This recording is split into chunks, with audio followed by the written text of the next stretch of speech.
কুয়েটে সংঘর্ষের ঘটনায় মামলা দায়ের, আসামি অন্তত 500। 28 ফেব্রুয়ারি পর্যন্ত ক্লাস পরীক্ষা স্থগিত, জড়িতদের বহিষ্কারের সিদ্ধান্ত। ছাত্র শিবিরকে দুষছে ছাত্রদল।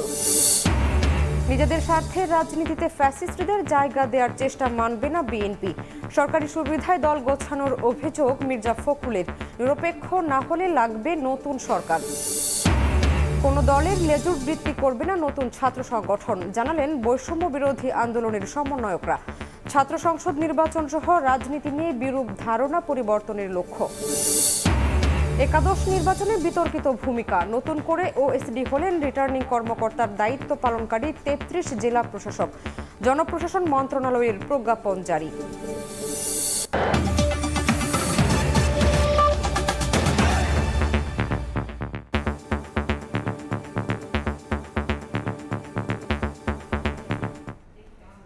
প্রবাসের সময়ের সঙ্গে আছি আমি শামিমা শাম্মী।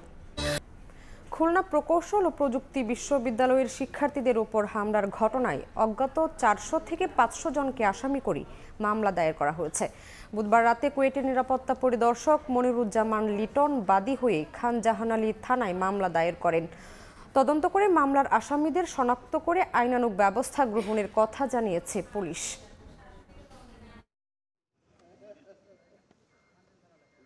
কুয়েট কর্তৃপক্ষের পক্ষ থেকে সেখানকার নিরাপত্তা পরিদর্শক জনাব মোহাম্মদ মনিরুজ্জামান লিটন বাদী হয়ে খান জাহান আলী থানায় একটা এজাহার দায়ের করেছেন। অজ্ঞাতনামা 400-500 জন আসামি করা হয়েছে। যেহেতু এখানে অজ্ঞাতনামা দিয়েছেন, সেক্ষেত্রে মামলাটি তদন্ত করে যারা ঘটনার সঙ্গে জড়িত তাদের শনাক্ত করা হবে এবং সেক্ষেত্রে অভিযোগ প্রমাণিত হলে তাদেরকে গ্রেপ্তার করা হবে। তারপর ফাইনালি যাদের বিরুদ্ধে অভিযোগ সাক্ষ্য প্রমাণে প্রমাণিত হবে তাদের বিরুদ্ধে চার্জশিট হতে পারে। কুয়েট ক্যাম্পাসে নিষিদ্ধই থাকছে রাজনীতি। 28 ফেব্রুয়ারি পর্যন্ত স্থগিত থাকবে সব ধরনের একাডেমিক কার্যক্রম। বুধবার বিকেলে বিশ্ববিদ্যালয়ের সিন্ডিকেট সভায় এসব সিদ্ধান্ত হয়েছে। এরপর অবরুদ্ধ দশা থেকে মুক্তি পেয়ে বাসায় ফেরেন উপাচার্য। তবে তিনি পদত্যাগ না করা পর্যন্ত কর্মসূচি অব্যাহত রাখার ঘোষণা দিয়েছেন শিক্ষার্থীরা। উপাচার্য শরীফুল আলম জানিয়েছেন, সংঘর্ষের ঘটনা তদন্তে গঠিত কমিটি 3 কার্যদিবসের মধ্যে প্রতিবেদন দেবে। হামলায় জড়িতদের বহিষ্কার ও বহিরাগতদের বিরুদ্ধে হবে মামলা। সমূহ পূরণ করে আজকে গতকালকের ঘটনায় ব্যর্থতার দায় স্বীকার করে নিঃশর্ত ক্ষমা প্রার্থনার সাথে সাথে ভিসি, প্রভিসি, পরিচালক, ছাত্র কল্যাণকে পদত্যাগ করতে হবে। শিক্ষার্থীদের বিক্ষোভের মধ্যেই বিকেলে সিন্ডিকেট সভায় বসে বিশ্ববিদ্যালয় কর্তৃপক্ষ। শেষ হলে জানানো হয় ক্যাম্পাসে নিষিদ্ধই থাকছে রাজনীতি। এছাড়া 28 ফেব্রুয়ারি পর্যন্ত স্থগিত থাকবে একাডেমিক কার্যক্রম। সিদ্ধান্ত জানার পর বিকেলে মেডিকেল সেন্টারের সামনে থেকে সরে যান শিক্ষার্থীরা। এতে প্রায় 24 ঘন্টা পর অবরুদ্ধ দশা থেকে মুক্ত হয়ে বাসায় ফেরেন উপাচার্য। আমরা হল ছেড়ে যাচ্ছি না এই শর্তে, কারণ আমরা চাই কালকে এবিসি স্যার নিয়োগ হয়ে যায়, আমরা পরের দিন থেকে ক্লাস করব। ক্যাম্পাসে কোনো ছাত্র রাজনীতি থাকবে না, শিক্ষক কর্মকর্তা কর্মচারী কেউই রাজনীতির সাথে জড়িত থাকতে পারবে না। ছাত্র শৃঙ্খলা কমিটি এবং চাকরি বিধি অনুযায়ী যার ক্ষেত্রে যেটা প্রযোজ্য সেই অনুযায়ী শাস্তি নিশ্চিত করা হবে। এদিকে কুয়েটে সংঘর্ষের ঘটনায় দৌলতপুর থানা যুবদলের সহ সভাপতি মাহবুবুর রহমানকে বহিষ্কার করেছে যুবদলের কেন্দ্রীয় কমিটি। হামলার ঘটনায় নিন্দা জানিয়ে জড়িতদের দৃষ্টান্তমূলক শাস্তির দাবি জানিয়েছে ছাত্রদল। অনাকাঙ্ক্ষিত ঘটনার সূত্রপাত হয় বৈষম্য বিরোধী ছাত্র আন্দোলনের ব্যানারে একটি মিছিল থেকে কতিপয় ছাত্রদল সমর্থকের উপর অতর্কিত হামলার মাধ্যমে। নিষিদ্ধ ঘোষিত ফ্যাসিবাদী সংগঠন ছাত্রলীগ যেমন অতীতে সাধারণ শিক্ষার্থীদের নাম ভাঙিয়ে নিজেদের অপকর্মের সাফাই দিত, ঠিক সেভাবেই 5 আগস্ট পরবর্তী সময়ে গুপ্ত সংগঠন শিবির সাধারণ শিক্ষার্থীদের নামকে কলুষিত করছে এবং এই নাম ব্যবহারের মাধ্যমে ক্যাম্পাস সমূহে ভিন্ন রূপে অগণতান্ত্রিক ফ্যাসিবাদী কর্তৃত্ববাদ পুনঃপ্রতিষ্ঠা করার অপচেষ্টা লিপ্ত রয়েছে। প্রথমে ছাত্রদল নেতাদের উপর হামলা করে তাদের উপরই দায় চাপিয়ে ছাত্র শিবির ফায়দা লোটার চেষ্টা করছে বলেও অভিযোগ কেন্দ্রীয় এই নেতা। চন্দ্র বিশ্বাস, ববি, সময় সংবাদ। নিজেদের স্বার্থে ফ্যাসিস্টদের জায়গা করে দিলে মানবে না বিএনপি। সরকারি থেকে সব সুযোগ সুবিধা নিয়ে রাজনৈতিক দল গোছানো মানবে না জনগণ। রাজধানীতে ছাত্রদলের নতুন সদস্য সংগ্রহ কর্মসূচিতে কথা বলেছেন বিএনপি মহাসচিব মির্জা ফখরুল ইসলাম আলমগীর। নির্বাচন আয়োজনে আন্তরিক কিনা প্রশ্ন তুলে তিনি বলেছেন, অন্তর্বর্তী সরকার নিরপেক্ষ থাকতে না পারলে নতুন সরকারের প্রয়োজন পড়বে। দেশ জুড়ে চলছে বিএনপির সদস্য ফর্ম নবায়ন ও সংগ্রহ কার্যক্রম। এর ধারাবাহিকতায় বুধবার সকালে ঢাকা মহানগর ছাত্রদল শুরু করল সদস্য ফর্ম নবায়ন এবং নতুন সদস্য সংগ্রহ কার্যক্রম। রাজধানীর ফার্মগেটে কৃষিবিদ ইনস্টিটিউশন মিলনায়তনে এ কর্মসূচিতে প্রধান অতিথি হিসেবে যোগ দেন বিএনপি মহাসচিব মির্জা ফখরুল ইসলাম আলমগীর। গণ অভ্যুত্থান পরবর্তী নতুন ধারার ছাত্র রাজনীতি শীর্ষক আলোচনা সভায় ছাত্রদল নেতারা বলেন, ফ্যাসিবাদের একটি অংশ বিএনপিতে অনুপ্রবেশের চেষ্টা করছে। ঐক্যকে বিনষ্ট করার জন্য ষড়যন্ত্রে লিপ্ত হন, তাহলে আমরা ধরে নেব আপনারা সত্যিকার অর্থে এই ফ্যাসিস্ট আওয়ামী লীগের পুনর্বাসনের পক্ষে আপনারা শুরু করছেন। স্থানীয় সরকার উপদেষ্টার মন্তব্য তুলে ধরে বিএনপি মহাসচিব বলেন, তারা নিজেদের স্বার্থে ফ্যাসিস্টদেরও জায়গা করে দিতে চায়। সরকারে থেকে সব সুবিধা নিয়ে দল গোছালে মেনে নেবে না বিএনপি। তারা এখন তাদের নিজেদের স্বার্থে ওই ফ্যাসিস্টদেরকে তারা জায়গা দিতে চায়। সরকারে বসে সরকারের সমস্ত সুযোগ সুবিধা নিয়ে আপনারা আপনাদের দল গঠন করবেন, সেটা কখনোই মেনে নেওয়া হবে না।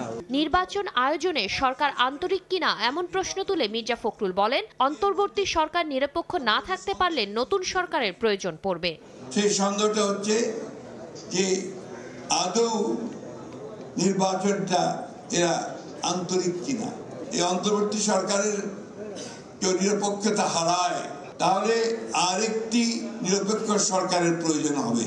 এদিকে বুধবার দুপুরে জাতীয় প্রেস ক্লাবে এক অনুষ্ঠানে যোগ দিয়ে দলের ভাইস চেয়ারম্যান শামসুজ্জামান দুদু দাবি করেন, নির্বাচন বানচাল করতে দেশের বিভিন্ন স্থানে বিশৃঙ্খলা তৈরির চেষ্টা চলছে। বিশৃঙ্খলা তৈরি পরিকল্পিতভাবে চেষ্টা হচ্ছে। যদি বিশৃঙ্খলা হয় নির্বাচন হবে না, নির্বাচন না হয় তাহলে ফ্যাসিবাদের উল্লাস আমাদের আবার হয়তো দেখার প্রয়োজন দেখা দিতে পারে।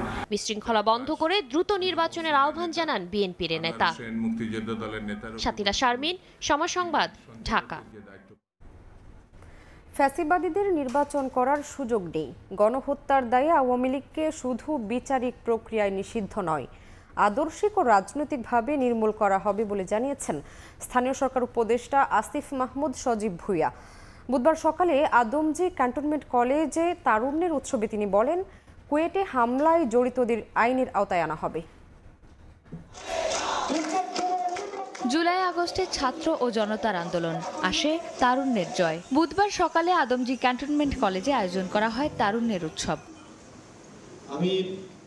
আয়োজনে স্থানীয় সরকার উপদেষ্টা বলেন, কোন স্বৈরাচারী রাজনৈতিক দল আসন্ন জাতীয় নির্বাচনে অংশ নিতে পারবে না। গণহত্যার দায়ে আওয়ামী লীগকে শুধু বিচারিক প্রক্রিয়ায় নিষিদ্ধ নয়, আদর্শিক ও রাজনৈতিকভাবে নির্মূল করা হবে। সরকার আগে স্থানীয় নির্বাচন করতে চায় বলেও জানান তিনি। ফ্যাসিবাদীদের কিংবা আওয়ামী লীগের বাংলাদেশে নির্বাচন করার প্রশ্নটাই এখন অবান্তর। যারা নাজিদের মতো গণহত্যা চালিয়েছে তাদের বাংলাদেশ থেকে নির্মূল করা উচিত, বিচারিক প্রক্রিয়ায় আওয়ামী লীগকে নিষিদ্ধ করা উচিত। সরকারের সদিচ্ছা আছে স্থানীয় সরকার নির্বাচন আগে করার, এবং বাংলাদেশের মানুষ তাদের যে প্রাত্যহিক সেবা সেগুলো পাচ্ছে না, এবং সেগুলো নিশ্চিত করাটা এই সরকারের অন্যতম দায়িত্ব। এদিকে সাংবাদিকদের প্রশ্নের জবাবে কুয়েটে হামলার ঘটনায় নিন্দা জানিয়ে উপদেষ্টা বলেন, যেই জড়িত থাকুক সবাইকে আইনের আওতায় আনা হবে। এছাড়া স্বায়ত্তশাসিত বিশ্ববিদ্যালয়গুলোর প্রশাসনকে দ্রুত ছাত্র সংসদ নির্বাচন আয়োজনের আহ্বান জানান তিনি। আমরা আইনশৃঙ্খলা বাহিনীর সাথে কথা বলছি, এই বিষয়টি পুঙ্খানুপুঙ্খ তদন্ত করে ভিডিও ফুটেজ যা ছবি আছে সেগুলো দেখে কারা এর সাথে জড়িত, কারা অস্ত্রের মহড়া দিয়েছে, সে যেই হোক, তার পরিচয় যাই হোক, তাকে শাস্তির আওতায় আনার জন্য যথাযথ ব্যবস্থা নেওয়া হবে। দেশকে এগিয়ে নিতে তরুণদের শক্তি অন্তর্বর্তীকালীন সরকার কাজে লাগাতে চায় বলেও জানান আসিফ মাহমুদ। এর আগে শিক্ষার্থীদের হাতে পুরস্কার তুলে দেন যুব ও ক্রীড়া উপদেষ্টা। চন্দ্রিমা চৌধুরী, সময় সংবাদ, ঢাকা। কুয়েটের ঘটনায় নিন্দা জানিয়ে সঠিক তদন্তের মাধ্যমে মূল ঘটনা সামনে আনার আহ্বান জানিয়েছেন বিএনপি মহাসচিব মির্জা ফখরুল ইসলাম আলমগীর। বুধবার সন্ধ্যায় বাংলা একাডেমিতে তারেক রহমান সংগ্রাম ও রাজনৈতিক যাত্রা শিরোনামে বইয়ের মোড়ক উন্মোচন অনুষ্ঠানে কথা বলেন তিনি। এ সময় তিনি বলেন, কিছু দায়িত্বশীল মানুষেরা জাতিকে বিভক্ত করার কাজ করছে। তাদের এমন কর্মকাণ্ড ২৪-এর গণ অভ্যুত্থানের চেতনা বিরোধী বলে মন্তব্য করেন বিএনপি মহাসচিব।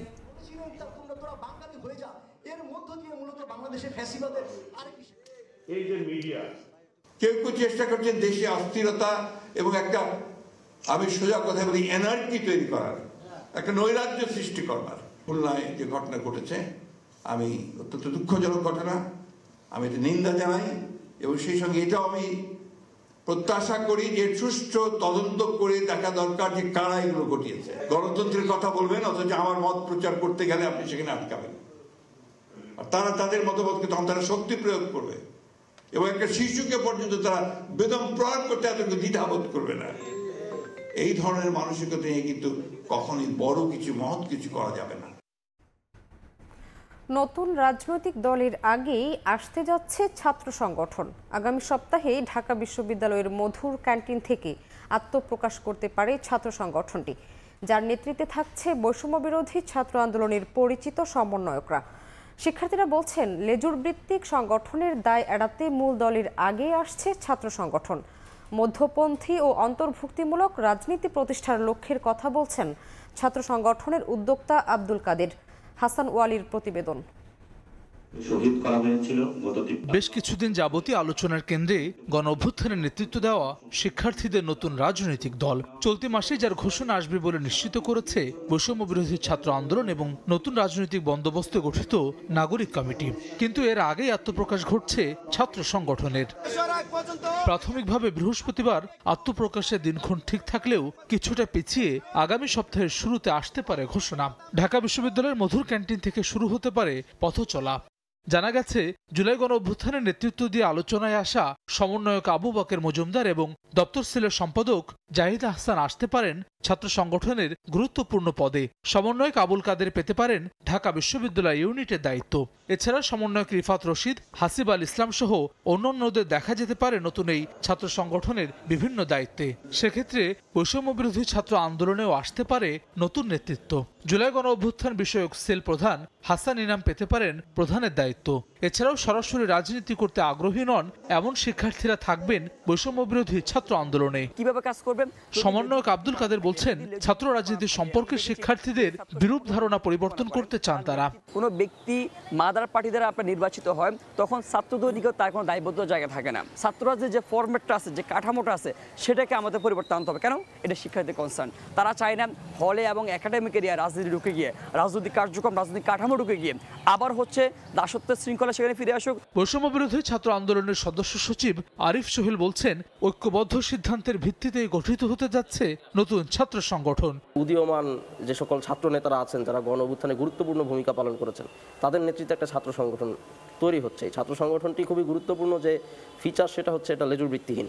এই ছাত্র সংগঠনটি আগে তৈরি হচ্ছে, এটা খুবই সচেতনভাবে আমরা করেছি। জুলাই গণ অভ্যুত্থানকে ধারণ করে ধারাবাহিক কর্মসূচি দিয়ে দেশব্যাপী বিস্তৃতি বাড়ানোর পরিকল্পনা তাদের।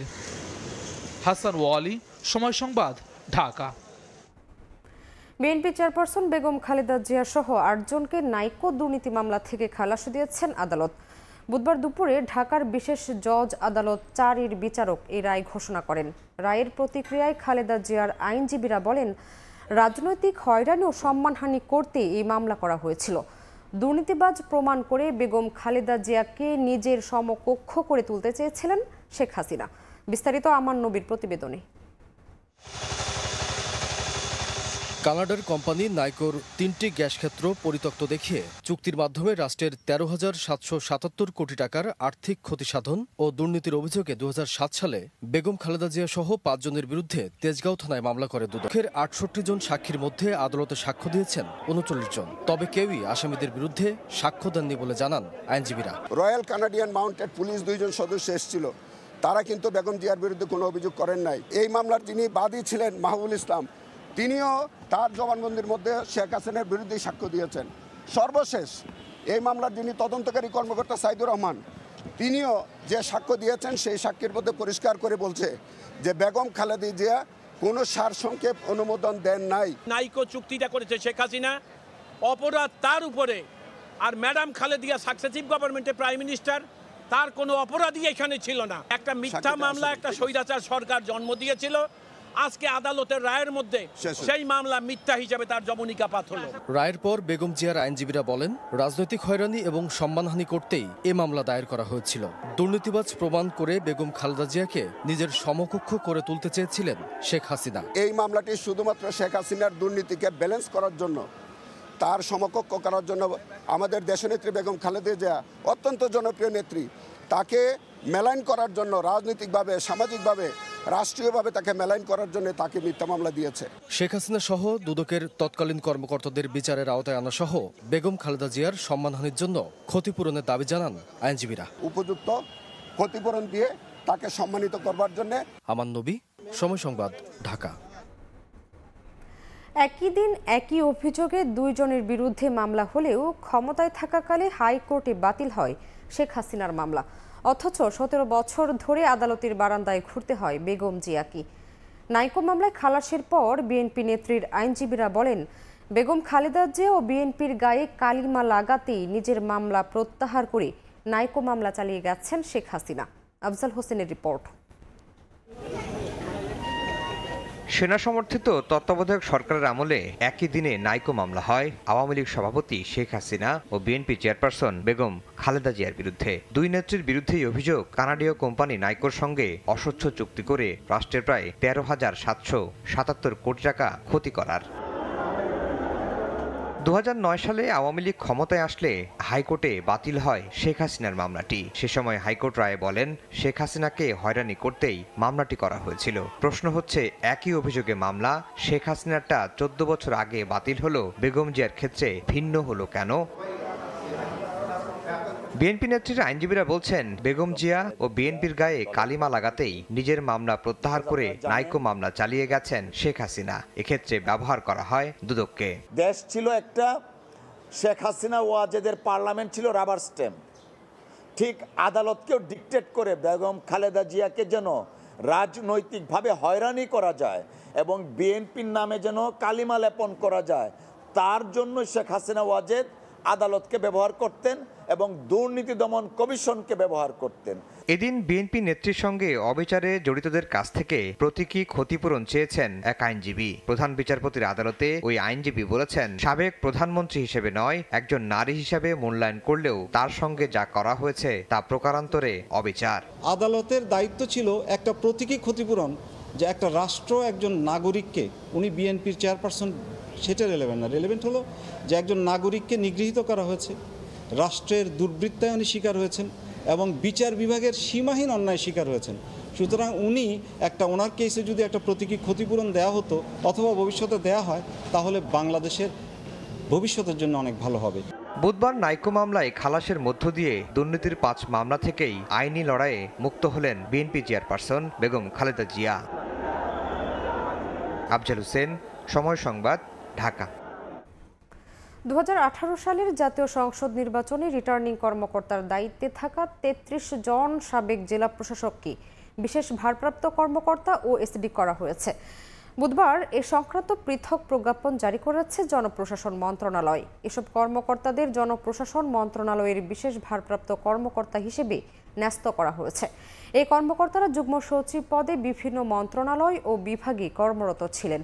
এর আগে একই কারণে 12 জন কর্মকর্তাকে ওএসডি করা হয়েছিল। আত্মীয়ের বাসা থেকে সাবেক আইজিপি শহীদুল হকের 1000 কোটি টাকার সম্পদের নথি উদ্ধার করেছে দুদক।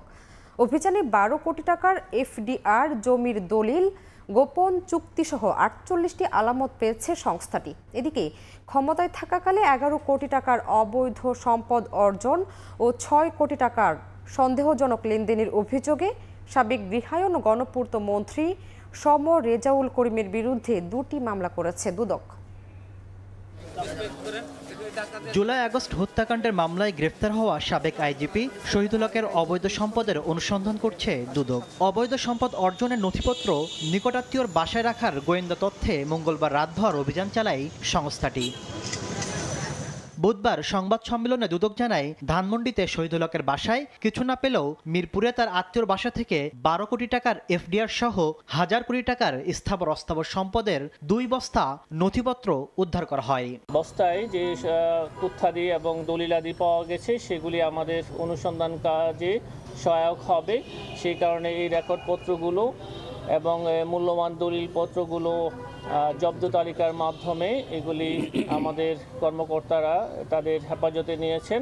এদিন সাবেক গৃহায়ন ও গণপূর্ত মন্ত্রী সম রেজল করিম ও তার স্ত্রীর বিরুদ্ধে 11 কোটি টাকার অবৈধ সম্পদ অর্জন এবং 6 কোটি টাকার সন্দেহজনক লেনদেনের অভিযোগে আলাদা দুটি মামলা করেছে সংস্থাটি। সংসদ সদস্য এবং মন্ত্রী হিসেবে দায়িত্ব পালনকালে জ্ঞাত আয়ের উৎসের সাথে অসঙ্গতিপূর্ণ সন্দেহজনক লেনদেন করার অপরাধ প্রাথমিক অনুসন্ধানকালে প্রমাণিত হয়েছে। বিগত সরকারের সময় সুবিধাভোগী ব্যবসায়ীদের বিদেশে থাকা অবৈধ সম্পদ জব্দের পাশাপাশি দেশে থাকা সম্পদ জব্দের উদ্যোগ নেওয়া হবে বলেও জানান দুদক মহাপরিচালক। লিগ্যাল অ্যাসিস্ট্যান্ট রিকোয়েস্ট তৈরি করবেন। তাসলিম তৌহিদ, সময় সংবাদ, ঢাকা। প্রবাসের সময় আরও থাকছে। ইউক্রেন যুদ্ধের দায়ভার জেলেনস্কির ঘাড়ে চাপালেন ট্রাম্প। বললেন চাইলেই বন্ধ করতে পারতেন সংঘাত। খনিজ সম্পদ না দেয়ায় কিয়েভের সমালোচনায় হোয়াইট হাউস। রমজানের আগে চট্টগ্রামের বাজার থেকে উধাও ভোজ্য তেল। তবে চাল ডাল কিনলে সহসায় মিলছে তেল। এমন অভিযোগ পেয়ে অভিযান চালিয়ে 6 দোকানিকে জরিমানা করেছে ভোক্তা অধিকার সংরক্ষণ অধিদপ্তর। সামনে রমজান মাস, অথচ বাজার থেকে রাতারাতি উধাও ভোজ্য তেল। ভোক্তাদের অভিযোগ, শুধু তেল কিনতে গেলে বাজারে নেই বলে নানা অজুহাত দেখাচ্ছেন ব্যবসায়ীরা, অথচ চাল ডাল সহ অন্যান্য পণ্য কিনতে গেলেই মিলছে তেল। 5 লিটার তেল কিনলে 1 কেজি সুগন্ধি চাল কিনতে হবে। তো আমি বলতেছি আমার তো রমজানে সুগন্ধি চাল দরকার নেই, আমার চিনি দেন, ওইটা হলে কাজ আসবে।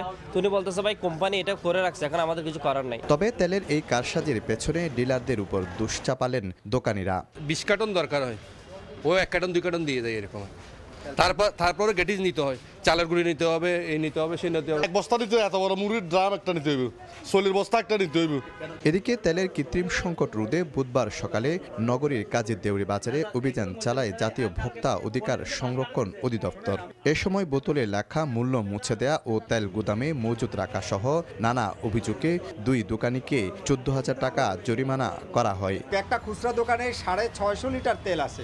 সরবরাহ যেহেতু স্বাভাবিক আছে, এখন কোনো খুচরা বিক্রেতা বা কোনো পাইকারি বিক্রেতা যেন মূল্যের উপরে বা অন্য কোনোভাবে কৃত্রিম সংকট সৃষ্টি করে কোনো কারচুপির চেষ্টা না করে। এদিকে মূল্য তালিকা না থাকায় 4 মাংসের দোকানিকে 20,000 টাকা জরিমানা করা হয়। শফিকুল আলম, সময় সংবাদ, চট্টগ্রাম। সরকার হত্যাকাণ্ডের সুষ্ঠু বিচারের বিষয় সর্বোচ্চ অগ্রাধিকার দিয়ে বিডিআর পরিবারের দাবি দেওয়া বিবেচনা করছে বলে জানিয়েছেন সমন্বয়ক মাহিন সরকার। বুধবার মধুর ক্যান্টিনে এক সংবাদ সম্মেলনে এসব কথা বলেন তিনি। বলেন, আহত ও ভুক্তভোগীদের প্রতি সহমর্মিতা প্রদর্শন করেছে স্বরাষ্ট্র মন্ত্রণালয়। এছাড়া 15 মার্চের মধ্যে প্রস্তাবিত দাবি দেওয়া মেনে নেওয়া না হলে পরবর্তী কর্মসূচি ঘোষণা করা হবে বলে জানান তিনি।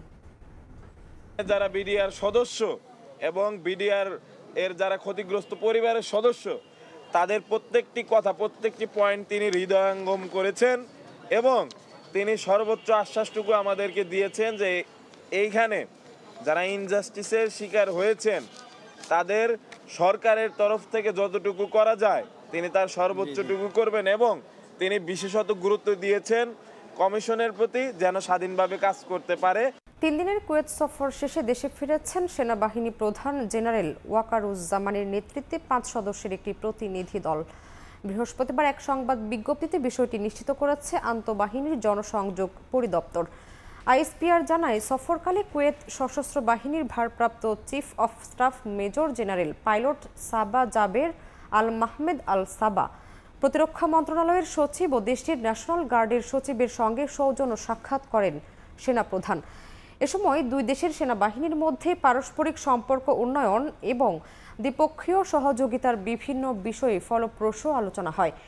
পাশাপাশি কুয়েতে বাংলাদেশের মিলিটারি কন্টিনজেন্টস সদর দফতর পরিদর্শন সহ এর বিভিন্ন গুরুত্বপূর্ণ কর্মকাণ্ড সম্পর্কে অবহিত হন তিনি। সেনাবাহিনী প্রধানের এই সফরের মধ্য দিয়ে কুয়েতে বাংলাদেশ থেকে দক্ষ জনবল নিয়োগ ও 2 দেশের সশস্ত্র বাহিনীর সঙ্গে বন্ধুত্বপূর্ণ সম্পর্ক আরও এক ধাপ এগিয়ে যাবে বলে আশা করা যায়। দেখছেন প্রবাসের সময়। ইউক্রেন যুদ্ধের দায়ভার জেলেনস্কির ঘাড়ে চাপালেন ডোনাল্ড ট্রাম্প। বলছেন, জেলেনস্কি চাইলে আরও আগে যুদ্ধ বন্ধ করতে পারতেন। আর এর প্রতিক্রিয়ায় ইউক্রেনের প্রেসিডেন্ট ভলোদিমির জেলেনস্কি বলেছেন, ট্রাম্প রাশিয়ার ছড়ানো ভুল তথ্যের জগতে বসবাস করছেন। ইউক্রেন যুদ্ধ বন্ধের আলোচনায় ইউক্রেনকেই শামিল করেনি যুক্তরাষ্ট্র ও রাশিয়া। সৌদি আরবের এ তাৎপর্যপূর্ণ বৈঠকের পর ইউক্রেনের প্রেসিডেন্ট জেলেনস্কি এ বিষয়ে ক্ষোভ প্রকাশ করেছেন। ইউক্রেনের উদ্বেগকে গুরুত্ব না দিয়েই এবার জেলেনস্কিকে একহাত নিলেন যুক্তরাষ্ট্রের প্রেসিডেন্ট ডোনাল্ড ট্রাম্প। কেন জেলেনস্কিকে ছাড়াই রিয়াদের বৈঠকের আয়োজন করা হলো এ বিষয়ে মার-এ-লাগোতে ট্রাম্পকে প্রশ্ন করা হলে উত্তরে তিনি বলেন, ইউক্রেনের প্রেসিডেন্ট চাইলে অনেক আগেই এ যুদ্ধ বন্ধ হয়ে যেত। তিনি কোনো ধরনের প্রাণহানি ছাড়াই কিয়েভকে অনেক সুবিধা এনে দিতে পারতেন। সংবাদ সম্মেলনে এ যুদ্ধ নিয়ে বাইডেনের ভুল সিদ্ধান্তেরও কড়া সমালোচনা করেন মার্কিন প্রেসিডেন্ট। সংবাদ সম্মেলনে পুতিনের সঙ্গে সাক্ষাৎকারের বিষয়ে প্রশ্ন করা হলে ট্রাম্প জানান, চলতি মাসেই এ বৈঠক অনুষ্ঠিত হতে পারে। ইউক্রেনে নতুন করে নির্বাচন আয়োজনের আহ্বান জানিয়ে ট্রাম্প বলেন, জেলেনস্কি তার শাসনামলে ইউক্রেনকে একটি ধ্বংসস্তূপে পরিণত করেছে। এখানেই শেষ নয়। ইউক্রেনের দুর্লভ খনিজ সম্পদ ট্রাম্পকে দিতে অস্বীকৃতি জানানোয় ভলোদিমির জেলেনস্কির দূরদর্শিতার অভাব রয়েছে বলেও সমালোচনা করেছে হোয়াইট হাউস। অভিবাসীদের বিরুদ্ধে কঠোর ব্যবস্থা নিচ্ছে ব্রিটিশ সরকার। মাত্র 1 মাসের ব্যবধানে রেকর্ড সংখ্যক অবৈধ অভিবাসী গ্রেফতার করেছে দেশটির পুলিশ। এতে বাংলাদেশি কমিউনিটিতে বেড়েছে গ্রেফতার আতঙ্ক। লন্ডন থেকে শোয়েব কবিরের রিপোর্ট। লন্ডনের 209টি স্থানে অভিযান চালিয়ে গত জানুয়ারিতে 142 জনকে গ্রেপ্তার করে ব্রিটিশ ইমিগ্রেশন এনফোর্সমেন্ট টিম। 2024 সালের একই সময়ে এমন অভিযানে গ্রেপ্তারকৃতের সংখ্যা ছিল 83। গত 10 ফেব্রুয়ারি অবৈধ অভিবাসী ধরপাকড় বৃদ্ধির এমন পরিসংখ্যান প্রকাশ করেছে ব্রিটিশ হোম অফিস। হোম অফিসের প্রতিবেদনে উল্লেখ করা হয়, 2024 সালের জানুয়ারিতে যুক্তরাজ্য জুড়ে গ্রেপ্তারকৃতদের সংখ্যা 352। চলতি বছরের জানুয়ারিতে তা এসে দাঁড়ায় 609 জনে। হঠাৎ করেই অবৈধ অভিবাসী গ্রেপ্তারে যুক্তরাজ্য সরকারের কঠোর অবস্থানকে নানাভাবে দেখছেন বিশ্লেষকরা। লেবার সরকার আসার পরে প্রায় 16,400 মানুষকে রিমুভ করা হয়েছে, যাদেরকে অ্যাসাইলাম বন্ধ হয়ে গেছে অথবা যারা বিভিন্নভাবে আপনার কেস রিফিউজ হয়ে গেছে, তাদের রিমুভালের হারটা বেড়ে গেছে। অতীতে অভিবাসী ধরতে সাধারণত রেস্তোরাঁগুলোতে অভিযান চালানো হতো। এবার এই তালিকায় যুক্ত হয়েছে সেলুন, সুপারমার্কেট, কার ওয়াশের মতো স্থানগুলো। এতে বাংলাদেশি কমিউনিটিতে বেড়েছে আতঙ্ক। তাই অভিবাসীদের বসবাসের প্রক্রিয়া নিয়মিতকরণে পরামর্শ দিচ্ছেন আইনজীবীরা। আনডকুমেন্টেড আনলফুল যদি থাকা হয় তাহলে আপনার সবসময় এই অসুবিধার এবং বিপদের আশঙ্কা আছে। ইমিগ্রেশন রেডি পড়ার সঠিক গ্রাউন্ড খুঁজে নিয়ে অ্যাপ্লিকেশন করে রেগুলারাইজ করাটা ওনাদের উচিত। 2024 সালের 5 জুলাই থেকে 2025 সালের 31 জানুয়ারির মধ্যে 5,425টি স্থানে অভিযান পরিচালনা করে 3,930 জন অবৈধ অভিবাসীকে গ্রেপ্তার করেছে ব্রিটিশ পুলিশ। এই সময়ে অবৈধ কর্মসংস্থানের বিরুদ্ধে চালানো অভিযানের পরিমাণ আগের তুলনায় 38% বেশি। 2018 সালের পর এবারে প্রথমবারের মতন সর্বোচ্চ সংখ্যক অবৈধ অভিবাসীকে নিজ দেশে ফেরত পাঠায় ব্রিটিশ সরকার, যার মধ্যে 885 জনকে চার্টার ফ্লাইট ভাড়া করে পাঠানো হয়। মূলত অবৈধ অভিবাসী প্রশ্নে কঠোর অবস্থান গ্রহণ করে ভোটারদের সমর্থন ধরে রাখতে চায় ক্ষমতাসীন লেবার দল। শোয়েব কবির, সময় সংবাদ, লন্ডন। দক্ষিণ কোরিয়ায় সাপ্তাহিক ছুটির দিনেও দূতাবাসের সেবা চালু রাখার দাবি জানিয়েছেন প্রবাসী বাংলাদেশিরা। কর্মদিবসের বাইরে মাসে 1 দিন সেবা চালুর জন্য সর্বোচ্চ বিবেচনা করা হচ্ছে বলে জানিয়েছেন কাউন্সিলর তারাজুল ইসলাম। দক্ষিণ কোরিয়া থেকে মোহাম্মদ হানিফের রিপোর্ট। দক্ষিণ কোরিয়ায় প্রতিদিন মেশিনের শব্দে ঘুম ভাঙে প্রবাসীদের। দেশটিতে সময়ের সাথে পাল্লা দিয়ে শ্রমিকদের কাজ করতে হয়। সকাল থেকে শুরু করে সন্ধ্যা পর্যন্ত প্রতিটি মুহূর্তে তাদের ঘামজোড়া পরিশ্রমের টাকায় ঘুরছে দেশের অর্থনীতির চাকা। পাসপোর্ট নবায়ন কিংবা অন্য কোনো সেবা নিতে কর্মদিবসেই দূতাবাসে যেতে হয় প্রবাসীদের। তবে কর্মদিবসে শ্রমিকদের ব্যক্তিগত কাজে ছুটি নেওয়া অপছন্দ করেন মালিক পক্ষ। আর তাই দীর্ঘদিন ধরে সাপ্তাহিক ছুটির দিনে মাসে অন্তত 1 দিন দূতাবাসের সেবা চালু রাখার দাবি জানিয়ে আসছেন দক্ষিণ কোরিয়ায় কর্মরত প্রবাসীরা। কোরিয়া আসলেই আমাদের রোবটময় একটা লাইফ। তো এখানে মালিকরা কাজ ছাড়া আর কিছুই বুঝে না। কাজের দিনে এইসব কাজগুলো করাটা খুব ডিফিকাল্ট, কারণ কোম্পানির মালিকরা ছুটি দিতে চায় না। তাদেরকে অনেক কনভিন্স করে তারপর ছুটি দিতে হয় আর কি। আমি কিছুদিন আগে দূতাবাসে গেছিলাম, কিন্তু আমি নাইট ডিউটি করে না ঘুমায় এরপর আমি গেছিলাম ওইখানে। মাসে একটা রবিবার হলেও দূতাবাস খোলা রাখার ব্যবস্থা করে দেওয়া হলে ভালো হতো আমাদের জন্য। বিষয়টিকে ইতিবাচকভাবে দেখছেন বাংলাদেশ দূতাবাস। মাসে কর্মদিবসের বাইরে 1 দিন সেবা চালু রাখতে রাষ্ট্রদূতের সঙ্গে আলোচনা করার কথা জানান কাউন্সিলর তারাজুল ইসলাম। এটার সাথে আমরা আসলে কমপ্লিটলি একমত যে আমরা চাই যে আমাদের যারা সেবা প্রত্যাশী আছে তারা যাতে সার্ভিসটা নিতে পারে। হ্যাঁ, এখন যেহেতু নতুন অ্যাম্বাসাডর আসবেন হয়তো 2-3 সপ্তাহের মধ্যে, তারপরে আমরা এটা নিয়ে আরো আলোচনা করতে পারি। দুই দেশের জাতীয় দিবসগুলিতে সমন্বয় করে দূতাবাস চাইলে সেবা চালু রাখতে পারে বলে মনে করেন প্রবাসীরা। দক্ষিণ কোরিয়া থেকে মোহাম্মদ হানিফ, সময় সংবাদ। রাজধানী লিসবন ও আরেকটি গুরুত্বপূর্ণ শহরে স্থায়ী শহীদ মিনার থাকায় আন্তর্জাতিক মাতৃভাষা দিবস বেশ আবেগের পর্তুগাল প্রবাসীদের জন্য। তারা বলছেন, ভাষা শহীদদের স্মরণে 2টি স্থায়ী স্থাপনার পরেও খুব বেশি পর্তুগিজদের মাঝে পৌঁছে দেওয়া যায়নি দিবসটির মাহাত্ম্য। ইউনেস্কোর পাশাপাশি স্থানীয় প্রশাসনের প্রচেষ্টায় দিবসটিকে সার্বজনীন করতে পারেন বলে মত সচেতন পর্তুগিজদের। লিসবন থেকে তারিকুল হাসান আশিকের রিপোর্ট। বাংলাদেশ দূতাবাস প্রবাসী বাংলাদেশি ও স্থানীয় প্রশাসনের সহযোগিতায় পর্তুগালের বন্দর নগরী হিসেবে পরিচিত পর্যটন শহর পোর্তোর প্রাণ কেন্দ্রে 52 ভাষা শহীদদের স্মরণে 2016 সালে নির্মিত হয় স্থায়ী শহীদ মিনার। শহরের গুরুত্বপূর্ণ পর্যটন স্পটের কাছাকাছি হওয়ায় স্থানীয়দের পাশাপাশি 10 কেন্দ্রবিন্দুতেও রয়েছে পোর্তোর শহীদ মিনারটি। প্রতি বছর আন্তর্জাতিক মাতৃভাষা দিবসে স্থানীয় প্রশাসনের সহযোগিতায় শ্রদ্ধা নিবেদন ও সাংস্কৃতিক অনুষ্ঠানের আয়োজন করে আসছে বাংলাদেশ কমিউনিটি অফ পোর্তো। এর আগে 2015 সালে লিসবনের অন্যতম গুরুত্বপূর্ণ স্পট ক্যাম্পো দোস মার্তিরেস দো প্যাট্রিয়ায় বাংলাদেশ দূতাবাস প্রবাসী বাংলাদেশি ও স্থানীয় প্রশাসনের সহযোগিতায় নির্মিত হয় পর্তুগালের প্রথম স্থায়ী শহীদ মিনার। বাংলাদেশ দূতাবাসের উদ্যোগে প্রতিবছর সেখানে ভাষা দিবসের অনুষ্ঠানে যোগ দেন পর্তুগালের পররাষ্ট্র মন্ত্রণালয়ের প্রতিনিধি, স্থানীয় প্রশাসন, প্রবাসী ও আমন্ত্রিত পর্তুগিজরা। এবছরও ভোরে শহীদ মিনারে শ্রদ্ধা নিবেদনের পাশাপাশি দূতাবাসেও রয়েছে নানা আনুষ্ঠানিকতা। তবে প্রবাসীরা বলছেন, ইউনেস্কোর স্বীকৃতির 26 বছরেও এখনো সার্বজনীন হয়ে ওঠেনি গুরুত্বপূর্ণ এই দিবসটি। আমাদের ভাষার জন্য যারা জীবন দিয়েছেন তাদের শ্রদ্ধার জন্য, তাদের সম্মান জানানোর জন্য এবং তাদের এই আত্মত্যাগের মহিমাকে তুলে ধরার জন্য বিশ্ব দরবারকে আমাদের সবাইকে এগিয়ে আসা উচিত। ভাষার জন্য বাংলাদেশিদের আত্মত্যাগ ও দিবসটির মাহাত্ম্য সবার সামনে তুলে ধরার আহ্বান সচেতন পর্তুগিজদের। International Mother Language Day is a very remarkable day. নানা দিক থেকেই আন্তর্জাতিক মাতৃভাষা দিবস খুবই গুরুত্বপূর্ণ, বিশেষ করে বিভিন্ন সংস্কৃতি ও দেশের জন্য।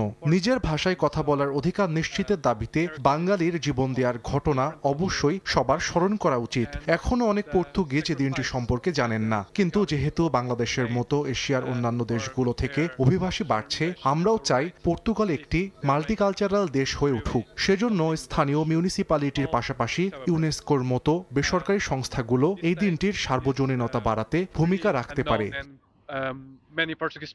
পর্তুগালের রাজধানী লিসবনেই ইউনেস্কোর একটি কার্যালয় থাকার পরও আন্তর্জাতিক মাতৃভাষা দিবসের কোনো অনুষ্ঠানে অংশ নিতে দেখা যায় না তাদের কোনো প্রতিনিধিকে। 21শে ফেব্রুয়ারি বা আন্তর্জাতিক মাতৃভাষা দিবস শুধুমাত্র বাংলাদেশিদের দিবস নয়, এ বোধটি বিশ্বের সকল ভাষাভাষীদের কাছে পৌঁছে দিতে পারলেই মর্যাদা লাভ করবে মহান ভাষা শহীদদের আত্মত্যাগ।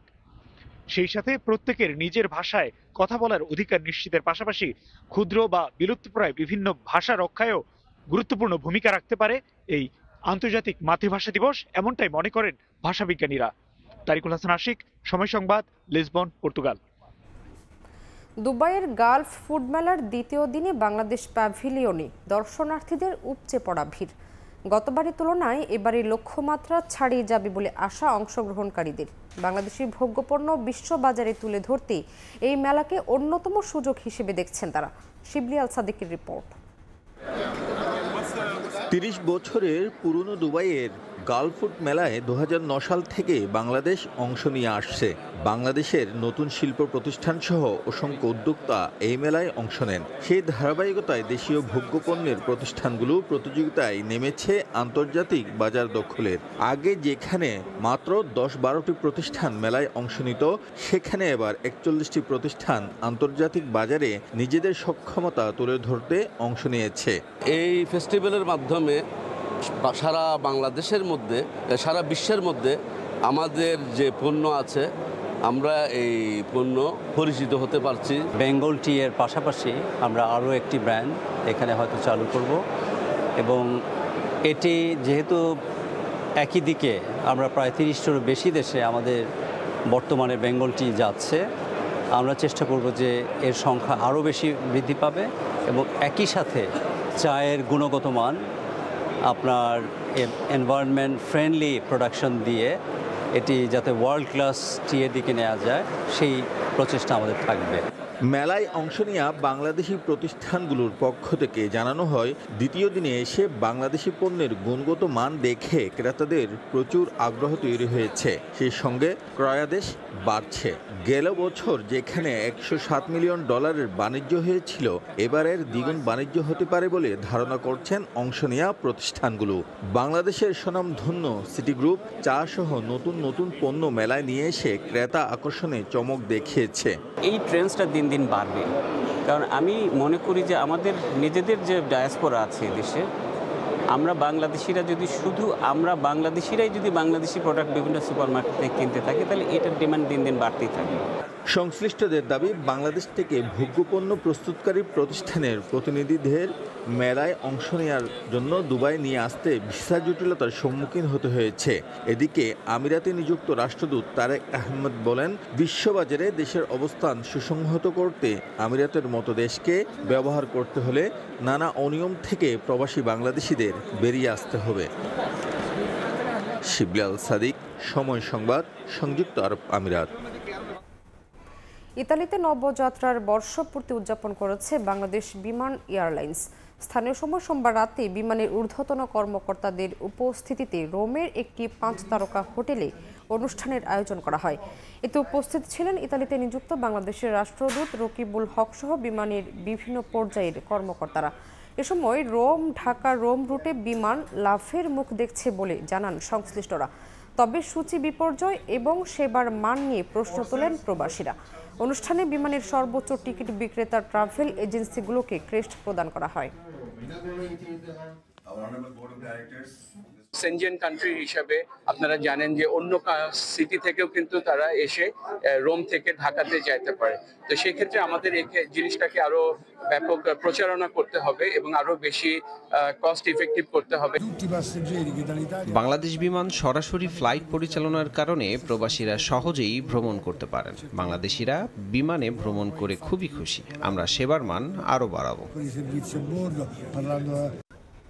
বৃহস্পতিবার শুরু বাংলাদেশের চ্যাম্পিয়ন্স ট্রফি মিশন। প্রথম ম্যাচে টাইগারদের প্রতিপক্ষ ভারত। প্রতিপক্ষ নিয়ে বাড়তি চিন্তা না করে নিজেদের পরিকল্পনা বাস্তবায়নে নজর বাংলাদেশের। নাহিদ রানার মতো বোলার দলকে বাড়তি আত্মবিশ্বাস দিলেও অন্য বোলারদের উপর পূর্ণ আস্থা রাখছেন বাংলাদেশ অধিনায়ক। কোনো একক ক্রিকেটার নয়, বরং ভারতের পুরো দল নিয়ে পরিকল্পনা সাজাচ্ছে টাইগাররা। দুবাই আন্তর্জাতিক ক্রিকেট স্টেডিয়ামে ম্যাচ শুরু হবে কাল বাংলাদেশ সময় বিকেল 3টায়। চ্যাম্পিয়ন্স ট্রফির শুরুতেই বিতর্ক। ম্যাচের আগের দিন বাংলাদেশ অনুশীলন করেছে স্টেডিয়ামের পাশে আইসিসির একাডেমি মাঠে, আর ভারত পেল ম্যাচ ভেন্যুতে প্র্যাকটিসের সুবিধা।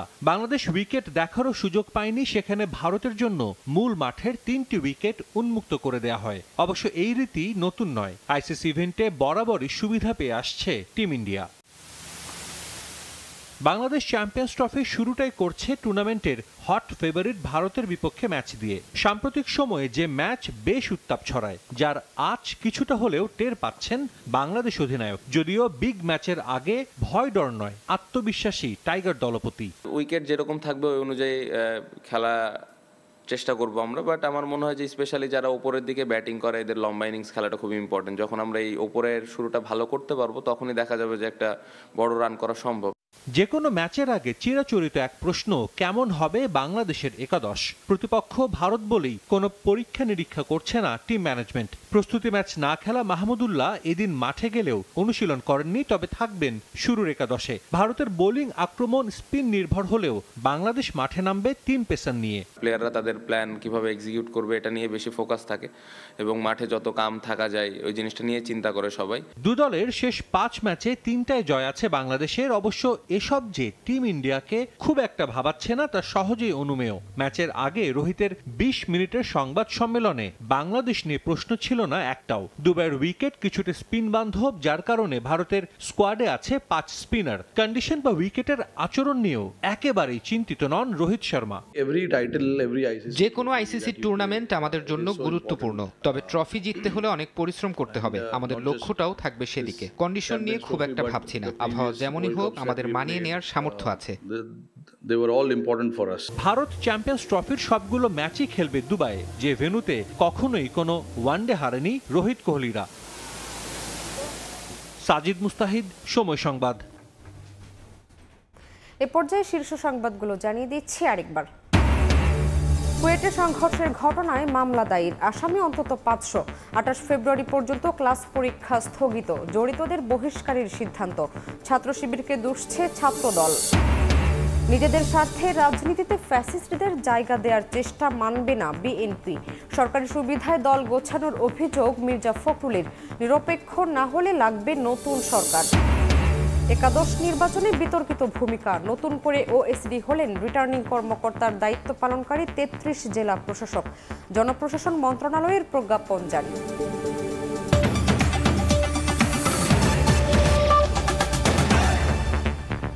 এ ছিল প্রবাসী সময়, সঙ্গে থাকুন সময়ের।